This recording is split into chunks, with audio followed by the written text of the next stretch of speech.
Adam Hinkins, PGA Professional at Beaconsfield Golf Club. Thank you for watching my video. If you could like and subscribe, that would help my channel grow. So if you can just click below on those two things, that would be fantastic for me and enjoy my journey and trying to help you guys get better at playing this sport that we love. In this video, we're going to be talking about how to get the ball from the ground up into the sky. Check it out. One of the biggest problems that I see in golf is how it goes against sometimes our human nature. Now, what I mean by that is that we have a golf ball placed on the floor and we know that it needs to go up in the air. Now, if we do that with any other sport, we're going to do two things. We're going to try and lift it and we're going to try and create an angle that makes that ball go up in the air. So, football. Someone wanted me to kick this up in the air. What would I do? I'd lean back and I would kick up. So I would be tilting backwards as I swing my leg upwards, almost trying to scoop or lift that ball up to the sky. If we play tennis, what are we going to do? We're going to twist the racket to get some angle on that racket to get the ball going up. And once again, playing a lob shot, we're going to be going under and up through that golf ball. And let's be honest, probably hitting that golf ball on the way up into the sky to lift it over our opponent. However, golf, completely different. That golf ball is on the floor. Yes, we need it to go up. But what golf gives us on these clubs is loft.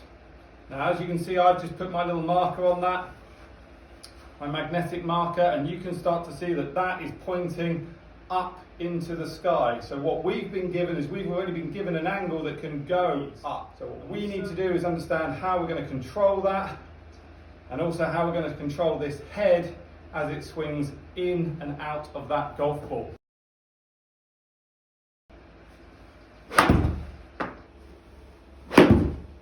We're looking at this second box here, and what we can see is that the angle of attack of my golf club toward that ball was 7.6 degrees going upwards.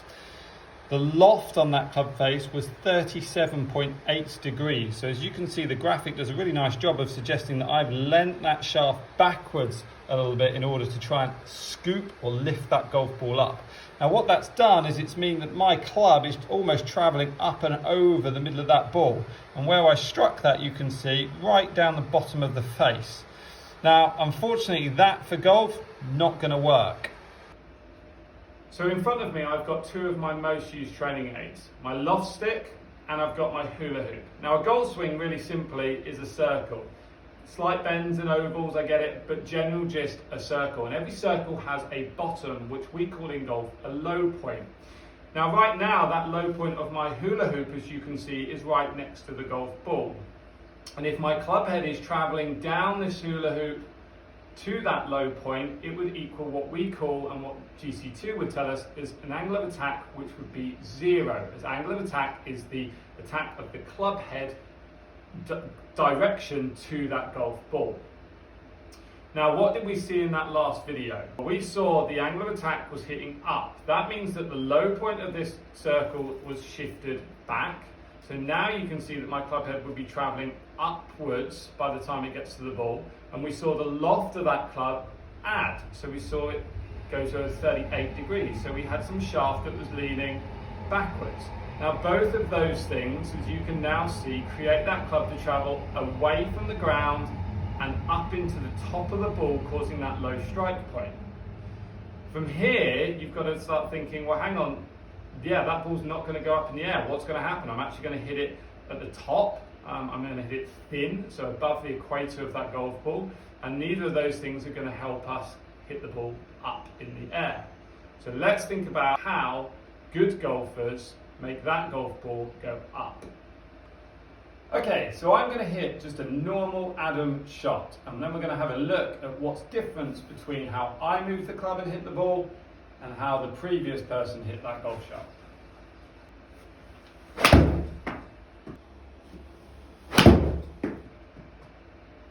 So immediately we can see that ball's much further, much higher, same kind of straightness, let's be honest.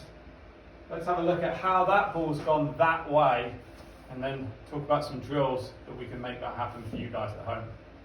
Okay, so my last golf shot that I just hit for you, it's kind of standard me. So as we can see, let's have a look at how I move the club. First of all, we swap this over. So now you can see that my club head was traveling 5.2 degrees downwards to that golf ball. We can also see that the loft there, 23.7. So remember, that club started with 30, so I'm now down at 23, and you can see from the graphic there that the shaft is just leaning forwards ever so subtly. The strike location, therefore, much more middle on that club face. So let's go back to the hula hoop and understand why that works, and then give you guys some drills on how to do it for yourselves. Okay, so what did we see me do? Now we saw my attack angle, so the direction that club was traveling to the ball, be down. So if it's down, what does that mean the low point of this circle has done? It means that it's moved in front of that golf ball. Perfect, so good couple inches in front, which now means my club would be hitting that golf ball on this slightly descending part of the circle. We also see my loft was de-lofted, down, like that, which now you can start to see that my club can get that loft onto that golf ball as it travels down into the surface and maybe take a little bit of a divot. Now what we want to try and think about is how to get you guys to do that at home with just a couple simple drills. First of all, we're going to use the hula hoop. Now, really simple. I'm going to grab the hula hoop, both hands on, get in some golf posture, and what we can see is that that low point of that hula hoop is pretty much in the middle. Now remember, the other sports that we were thinking about, football and tennis, what did we want to do with the hula hoop, or the swing, should we say, to try and lift the ball up in the air? We wanted to lean backwards. But as I start to lean backwards and my top half leans outside of my bottom half, you can start to see that the low point of that circle now has shifted backwards. So if I put that on the ground and do it, you can start to see that that low point has moved backwards. Now think what I did. I wanted my low point moving forward. So where do you think my body was? My body was leaning more onto my left side. So in golf, what we like to see is a backswing where we stay quite centered. Then we like to shift into our lead leg. So you can see my torso is moved over my left leg.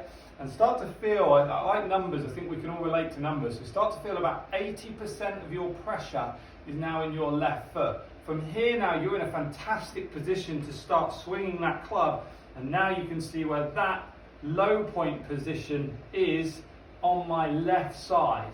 Now if the ball is in the middle of that stance, which is pretty good for irons, or just in front of middle, which I'm absolutely happy with, then that means that we're going to be descending towards that golf ball. Simple exercises for that. Get used to hitting from that left leg. We like to start with some chipping exercises where we can get you guys and girls to stand a little bit more weight on that left leg. So just lean onto your left leg and just get used to that club descending to the ground somewhere closer to your left foot than leaning back to your right foot. This will start to move low point. This will start to get your club's angle of attack working down to the golf ball rather than leaning back and lift it. Now what we can do is we can hit some shots where we just preset. So we can lean left in that setup there. So I now feel like I'm in front of the golf ball. I can see the shaft is leaning forwards as well, which is good for loft. And we're just going to chip a ball away. And you can see I now finish much more forwards, just a small shot, but the angle of attack on that club is 10.1 degrees down. So you can see that very much got me out in front there. Now once you feel competent at starting on the left, you want to start pretty 50-50, and then from here feel that in your backswing it's going to shift a bit to the right, and from there's that shift forwards, and there's your time to deliver the club to the golf ball. Exercises that I'll use on the lesson tee for that, and I'd be lying if concept hadn't just changed for a lot of people. As I said, I think this sport is throwing up a few curveballs as to how that ball goes up in the air. I'd put a rod in between and I'd simply ask them whether they could land that club on that side of the rod. So I like to think of this as a runway, and this is the start of the runway, and that's the plane. Now I would want that plane to clear that fence quite nicely and land somewhere after the start of that runway. What I would never want is that plane to crash land early and then obviously start working back up or off that runway. So some nice simple exercises where you try to feel that you shift, retain some angle in that right wrist and release the club down to that left side. That will start getting both of those qualities installed into your game. Now if I could hit balls, what I would do is I'd put an object behind me. Now at Beaconsfield we like to use things called impact boards, a bit of perspex, but you could use some card, you could use a towel, as long as it sits pretty flush to the ground. And what we like to do is we like to put that perspex board, good kind of 2 club heads behind the ball so that you can take the club away nicely. And once again, really good feedback on this. So if we were to lean back and kind of flick the wrist out and try and add loft with lean, you'll hear that noise. Now what we would want is no noise, so we're going to work in front of that, hitting a nice descending blow. Now for the loft component, let's just run through quickly why I think it happens so often for people from chipping to full swing. Trail hand usually is our dominant hand. That can easily start to pull the club backwards even in the setup. But more importantly, when we swing, that trail hand will want to feel like it lifts the golf ball up in the air. That lifting mechanism, so that right wrist flipping, pushing forwards like I'm doing now, is what can create that loft to go up, which unfortunately, as I said, will pull the club away from the ground. Now what I would like to see is I would like to see a right wrist that stays a little bit more stable, or even experiment with you guys at feeling like it actually increases and feels like that palm is pushing more down to the ground. Simple drill for that. Another club or a rod that I like to use, put it about halfway down the shaft so that it sits on that left hip. And this now with a little chipping swing, you can start to see that right wrist has got some angle in it. And I'm going to keep that rod on the left side of my body and not try and hit myself. Now as I do that, you can see that that right wrist is not flicking at the shaft. If it does that, it will start to wallop me in the left side of my chest. So I would want you to hit some shots where you feel that that end of the club stays going around the corner and that right wrist keeps that angle in. And you can just chip those away quite nicely.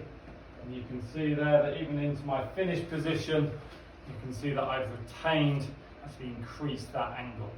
Another concept that I like to work with, especially on full swing, and the kids enjoy this one, is the goal post challenge. So I try and give them a visualization where I'd say to them, right, halfway here is a crossbar.